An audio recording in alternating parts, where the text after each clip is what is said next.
श्रीराम जय राम जय जय राम। श्रीराम जय राम जय जय राम। श्रीराम जय राम जय जय राम। श्रीराम जय राम जय जय राम। श्रीराम जय राम जय जय राम। श्रीराम जय। नमस्कार। आज दिनांक 23 फेब्रुवारी। श्रीराम जय राम जय जय राम। साधक व नाम। नमस्कार। आज दिनांक 23 फेब्रुवारी। श्रीराम जय राम जय जय राम। साधक व नाम। प्रत्येक शब्दात रामच आहे असे ज्यांना वाटते त्यांची तयारी काही निराळीच असते। आपल्याला अमुक एका नावातच प्रेम येते, परंतु सिद्धांना मात्र कोणी कशाचाही उच्चार केला तरी नामाचाच केला असेच वाटते। कोणत्या वाचेने नाम घ्यावे याचा नाही विचार करू। जसे होईल तसे नामस्मरण करा, पण नामाची कास सोडू नका। नाम घेऊन नामाचा अनुभव घ्या। विषयाचा घाला जेव्हा पडतो तेव्हा नामाची आठवण ठेवा। प्रल्हादाने नामाशिवाय दुसरे काय केले? प्रल्हादाने नामावर जसे प्रेम ठेवले तसे आपण ठेवावे। आजवरच्या सर्व भक्तांनी हेच केले। एक नामस्मरण करा, हाच खरा मार्ग। स्मरणात राहा म्हणजे विषय आपोआप मरते। साधकाने लोण्यासारखे मऊ असावे, कोणाला कुठेही खुपू नये। आपण हवेसे वाटावे। आपण निस्वार्थी झालो तरच हे साधेल। कोणी आपल्या पाया पडताना मी या नमस्काराला योग्य नाही असे साधकाने मनामध्ये समजावे, म्हणजे कुणी नमस्कार केल्याचा अभिमान वाटणार नाही आणि न करणाऱ्याचा राग येणार नाही। सत्कर्मानंतर आपली स्तुती ऐकायला साधकाने तिथे उभे सुद्धा राहू नये।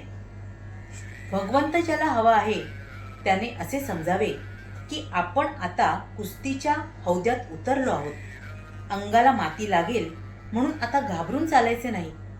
यासाठी चांगली माणसे पहिल्यानेच मस्तीत लोळतात, म्हणजे ती लाज जाते।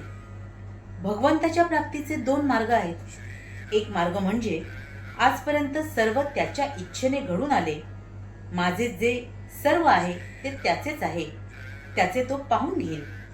तो जे करील ते सर्वांच्या हिताचेच करील। उद्याचा दिवस त्याच्या इच्छेनेच यायचा आहे असे मनाशी ठरवून आपण त्याच्या स्मरणात निश्चिंत राहणे हा होय। दुसरा मार्ग म्हणजे मी जगात कुणाचाच नाही, मी रामाचाच आहे असे म्हणून कुठेही प्रेम न ठेवता त्याच्या स्मरणात राहणे हा होय। हा मार्ग जरा कठीण आहे। यामध्ये मनाने इतर ठिकाणचे प्रेम तोडून टाकायचे असते, कारण प्रेम एकाच वस्तूवर राहू शकते। मन जर आपले ऐकत नसेल तर न ऐकू द्या। आपण चांगले वाईट शोधावे आणि त्याप्रमाणे करू लागावे। मन आपोआप तिथे जाईल। म्हणूनच आपले मन मारा असे न सांगता आपले मन भगवंताकडे लावा असे संत आपल्याला सांगतात।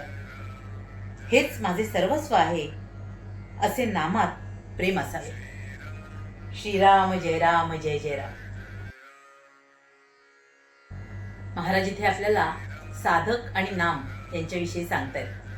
महाराज म्हणतात की प्रल्हादाने जशी नामावर भक्ती केली ना, निष्ठा ठेवली, तसंच खरं तर सर्व भक्तांनी करायला हवं। नामाशिवाय दुसऱ्या कशाचाही भक्तांनी विचार करू नये। आपली पूर्ण निष्ठा आपल्या नामावर असावी आणि मग आपल्या भगवंताची प्राप्ती आपल्याला निश्चितपणे होऊ शकते। आपण प्रपंच करताना विषयात अडकतो आणि आपल्याला आपल्या भगवंताचं विस्मरण होतं, पण खरं तर आपला खरा ओढा आणि खरी तळमळ ही भगवत प्राप्तीचीच असायला हवी। आणि म्हणूनच आपण आपला प्रपंच पूर्ण कर्तव्याने पार पाडावा, पण आपलं प्रत्येक कर्म हे आपल्या भगवंताच्या स्मरणात असावं, त्याच्या चरणी अर्पण असावं आणि आपण पूर्णपणे त्याचंच होऊन जावं। नामाशिवाय आणि आपल्या भगवंताशिवाय दुसऱ्या जगात आपलं कोणीही नाही अशी निष्ठा खरं तर असणं अत्यंत महत्त्वाचं आहे।